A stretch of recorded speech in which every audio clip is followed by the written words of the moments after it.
Brothers Doe Wilson back with another edition of Old School Boxing Talk. And this one here is the review. We did a preview of the Broner Garcia, Mikey Garcia fight. Now we're going to do the review. And let's review the whole thing. Starting with Jermell Charlo doing what I thought he was going to do, and that is take apart this guy from overseas who came in with a quote-unquote leg injury. Look, whether this guy had an injury or not, Charlo was going to take him apart, and there was nothing that anybody, the kid was going to lose. So Charlo did his part.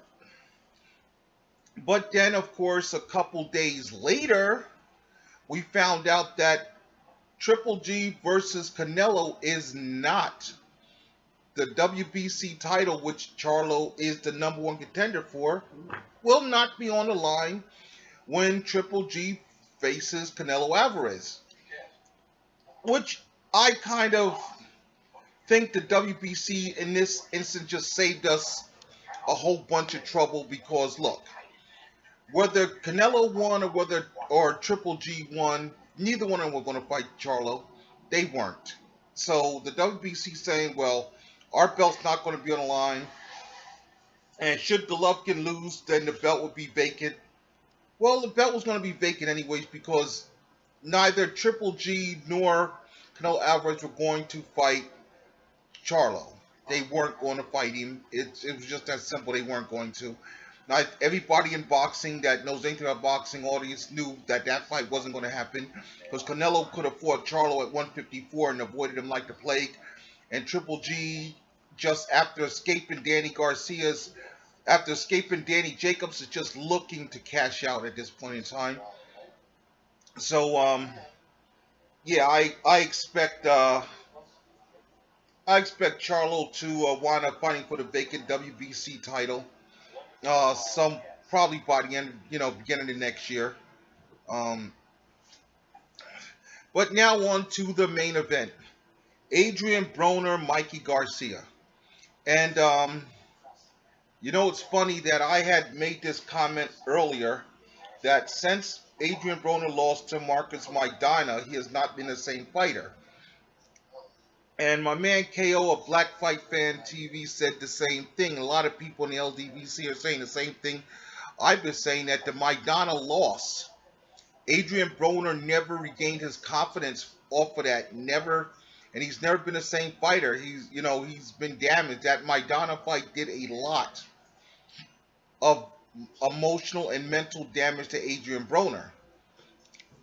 And again, against Mikey Garcia, we saw Adrian Broner just not let his hands go. I mean, he just, I don't know what he's trying to do, but he just got his ass whooped. Everybody saw the fight, so, he got his ass whooped. You might have found a round or two maybe out of pity to give Broner, but, the bottom line is Broner got his ass whooped. I predicted Broner was going to lose the fight, and it's not because of talent. And I've said it's not about talent. It's about mentality. What's going on between your ears is what I said was going to be the defining factor. And Adrian Broner mentally is just not there anymore. He's just mentally checked out. He talks the talk, but he does not walk the walk at all. And against Mikey Garcia, which is now the third step-up quality opponent he's faced, he's lost. So now, the question is AB done? Until he gets his mentality fixed, yeah. You've got to fix it. It's the same thing I said about Sergey Kovalev with his deal with Andre Ward. Sometimes a guy gets in your head so deep that until you heal yourself mentally, man, boxing, see, people think about the physical aspect of boxing. They don't think about the mental aspect of it. And the mental aspect is sometimes stronger than the physical aspect because once if you're an undefeated fighter and you've lost for the first time as a professional, some guys just can't recover from it. Some guys never, ever recover from it. And I'm still waiting to see how. Adrian Broner has not recovered from his loss to Maidana. He's fought and beat a couple C-level fighters. I'm waiting to see how Sergey Kovalev does down the road. I want to see Sergey Kovalev again this year. He said he's going to fight some again this year. I want to see what he does. A lot of times fighters, when they lose for the first time, they're not the same fighter. They're just not. Some guys, these guys, look, none of these guys go through the amateurs undefeated. They don't. But I guess when they lose for the first time as a pro, it's something different. So then losing in the amateurs, I don't know why. I would think that it wouldn't be as mentally destructive as it, for you, because you've been in a situation where you've lost them before and you bounce back. And in the amateurs, you're actually fighting the best guys out there. You lose a fight in the amateurs, you come back, you fight another top guy. So there is no, step down fights like, Broner's been given in the pros. But mentally, Adrian Broner has not recovered from the Maidana loss. I don't know if Sergey Kovalev's going to mentally recover from the Andre Ward losses. Those are things that a lot of people don't think about when it comes to fighters. The mentality of how you get over the mental. For Canelo Alvarez, he lost his first fight. He lost to Floyd Mayweather. So, that was, it wasn't that bad for Canelo because it was Floyd. And I think that, losing to Floyd, it was like, okay, I lost the best fighter in the business today, so it's not that bad. And Canelo was able to rebound from that. But Canelo was also treated a lot with kids' gloves after that, especially with Oscar. Oscar really, Richard Schaefer, when Richard Schaefer was a Golden Boy, Richard Schaefer is the one that got him the Laura fight. And I think the Laura fight did more to help Canelo mentally than it, Oscar didn't understand it, but Richard Schaefer did a good job making that fight because Canelo got over a lot. That helped Canelo really, yeah, I had a couple wins, but am I really good to beat a guy like this? And Canelo got over to say, yeah, I can beat a boxer. I can get in it with a boxer. I can hold my own. I can. So I'm not going to be the type of guy that's going to be able to run from boxers in my career because I'm going to face boxers. I did get a little better, so Canelo understood that, and that honestly did a lot to help Canelo mentally. That fight with Laura did a lot to help him mentally. For Adrian Broner now, there's a lot of talk of maybe he needs a new trainer. Look, you can get all the trainers you want. Until you get your head right, until you mentally get over that and mentally get your head back in the game, you're not going to change. You get the greatest trainer in the world, because when your trainer's yelling at you to throw punches, yelling at you to let your hands go. Adrian Broner, after the Maidana loss, the thing was Maidana dropped him twice. And it was because every time Adrian opened up, Adrian's open for left hook. And Maidana dropped him twice. And Adrian, just when Adrian was getting his confidence back, the first knockdown, okay, he got through that, okay. But when Adrian was getting his confidence back in that 7th, 8th round, Adrian was in the fight, he's doing and he's doing his thing, and then Maidana dropped him again.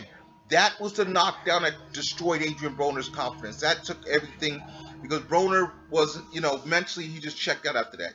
He just, he needs to get his head together and see if this is really what he wants to do. Because, look, 3 losses, no. You don't have 3 losses, you don't say, oh, guy's career is over. No. But he's damaged goods. So what he's going to be is now, what they'll do is what they can do in boxing. You sit down and you get him a bunch of C and D level fighters and build up his confidence and make the public think, oh, AB's back, blah, blah, blah. And then you can put him in another big money fight. But what happens is eventually the public sees through that. And they start realizing that, hey, man, this guy just beats these low-level fighters and he's facing a top guy. And then the public doesn't want to see that anymore. Adrian Broner himself needs to just decide, do I want to be a fighter? Is this what I want to do? And if that's what he wants to do, and he needs to, get himself, maybe go see a therapist, get himself mentally right and get back, and maybe also along the lines of when he, get a new trainer. I think the trainer he has is going as far as he can with him. I haven't seen any improvement in Broner. I've seen Broner when he fought Ponce de Leon. the first time he fought on HBO was against Ponce de Leon. He didn't impress me then. And he didn't impress me in that one. That was a close fight that could have went either way. Then it seemed like, they gave Broner a bunch of, they moved him down a level from Ponce de Leon. The competition went down. That's the thing about it is, I just, they're fighters. I want to see fighters fight better guys. When you're a young prospect and you fight a certain level, but eventually you have to move up the ranks. You have to move up a level and move the opposition up. And for Adrian Broner, it seems like when he moved up, he doesn't look that great. And then he moved it down. He looks great against lower opposition. And then when he fought top, now he's fighting better opposition because now you're a big name now. You got to fight better guys. When he fights the bigger guy, when he fights the better guys, the Maidanas, the Sean Porters, and this past weekend, Mikey Garcia, what we see is that Adrian Broner just can't do what needs to be done to win those fights. Also, another thing that, that's the end I'm going to say about Garcia. That's my review of it. I hope Adrian Broner gets himself together and either decides to get himself some help and be a fighter or just walk away. He's a young man at 28. He's got a lot ahead of him. We'll see what happens with him. Also, another controversial thing going around is the after the fight, there was been talk about Vasily Lomachenko going up to lightweight to fight Mikey Garcia, and now once again, Top Rank has decided that they're going to talk their way out of it. Top Rank, they were all for this fight, but I think that Top Rank, I don't know what's the problem. Top Rank, I said this, I saw this with Oscar De La Hoya, and the Top Rank has certain fighters that they just want to protect the hell out of them, and they match them as lightly as possible. Early on, I've seen that a lot of that with Oscar. There were certain guys Oscar should have fought that he didn't fight. There are certain guys that Oscar had no business being in with. They put him in there with, old Julio Cesar Chavez, a shot Hector Camacho. It just, they match, Top Rank had a habit of they really, once in a great while you got an Ike Corte. But that was few and far in between. They really matched Oscar really lightly. Maybe it's because many people blame Bob Arum and Top Rank for maybe destroying Marvin Hagler. Because there was no way, a lot of people felt that the John Mugabe fight was the fight that pretty much finished off Hagler. That Hagler after the Mugabe fight was never the same fighter. And that's the fight when Leonard saw that, so yeah, now's the time to go. And Leonard came in and picked the bones of Hagler. That maybe had Hagler not fought John Mugabe, that, maybe the fight with Leonard's a different fight, that, maybe Arum was putting him in tougher than he should have. And maybe that's something in back of Bob Arum's mind that he said, you know what, I had this great champion and maybe matching him too tough, but so they've really been more cautious with the matching of their stars. With Lomachenko now, here you got, this is the problem here. With Lomachenko now, everybody trying to push this kid #1 pound for pound, especially HBO. Well, up until now that he's left them, I'm sure the fight game, Jim Lampley will change that ranking all around. But they keep telling us, we know how good Lomachenko is. We know how good he is. But there's guys out there. There's Guillermo Rigondeaux, who, like Lomachenko, is a 2-time Olympic gold medalist, who said, I will come to 130 to fight you. Now there was talk of maybe him going up to fight Mikey Garcia at 135. And now Top Rank is talking their way, backtracking from that. The thing is, the Lomachenko fans get so upset when you say who's he fought. And it's not that people, I like Lomachenko. Let's make this straight. I like Lomachenko. But I also like to see the best fight the best. I want to see you fight these guys. Maybe I can see the Garcia fight. I want to give you the 2 fights Lomachenko needs to have. One, the rematch was Orlando Salido. You got to clean that loss up. I don't care what you say. That's a fight you got to clean up. You got to avenge that loss. And 2, the Guillermo Rigondeaux fight. Man's like 40 years old. Come on, come on. I think he's coming up to, he's 122 pounds. He's probably a featherweight in real life. Um, he's coming up to 130 pounds to fight you. So why not? Salido, Rigondeaux. Those, and I can see the Garcia fight. You saying, well, maybe not now. We don't want Mikey Garcia. Maybe we don't make the move lightweight right now. And I can respect that, and I will have no problem with that. But Salido and Rigondeaux, come on. There's no reason in hell those fights shouldn't be happening. And if I get any hate emails from the Lomachenko people, it's like I said, I do like Lomachenko, but I have the thing with, and a lot of times I'll comment on things, and I get these fanboys that they're fans of a fighter, and when I point out something, like I had some fanboy of Browners, and I had to shut him down real quick. But here's the thing: it's okay to be a fan of a fighter, but if you're a fan of a fighter, you want your guy to be able to fight the best and be able to say, I beat the best. For the longest time, I was a fan of Marvin Hagler's. I mean, Marvin Hagler, Matthew Saad Muhammad were Salvador Sanchez were my guys. And they fought everybody and anybody. They didn't give a damn. And I love them guys for that. That they fought anybody and everybody. And I think in today's fight world, today's fans, a lot of these guys aren't even real fight fans. They're casuals. The guys that just came to boxing as of late, so they haven't been following boxing as long as I have. They don't even know as much about boxing as I do. Because boxing to me is more than just a sport. It's a passion. I'm passionate about it. A lot of guys I followed them from the amateurs. And I followed from the amateurs to the pros. And, I'm like, hey, but I always want to see, because you fight the best in the amateurs, so I want to see guys fight the best in the pros. And that, to me, is what bothers me about Lomachenko, is that you lost to Salido. You should avenge that. You're getting called out by a guy at 122 pounds who says, I'll come up to 130. Give him what he wants. You should be whooping that ass. Let's go, Lomachenko. Let's go. I could see saying, wait a minute, we're going to hold off on Mikey Garcia. Maybe we're not ready to make that move yet. I can see that. And to be honest, that would be the best thing for them to say. Honestly, they said, we're not ready for Mikey Garcia just yet. Right now, we don't think that's that fight's in our best interest. Don't come out with this bullshit about, oh, he's boring and blah, blah. Got top rank. Come on with a new thing. You could have just honestly said, you know what?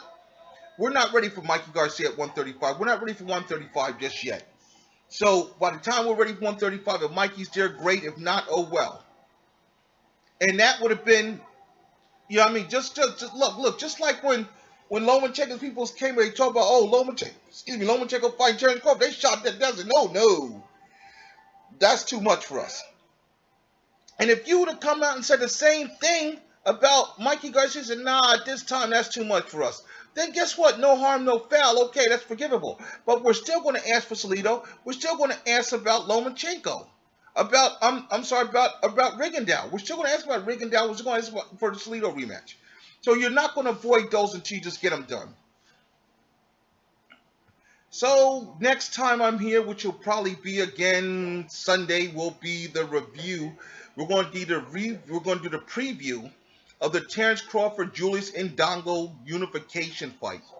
So till then, any questions, comments, leave them in the comments section. I love to get your questions. I love to answer them. This is Doe Wilson signing out.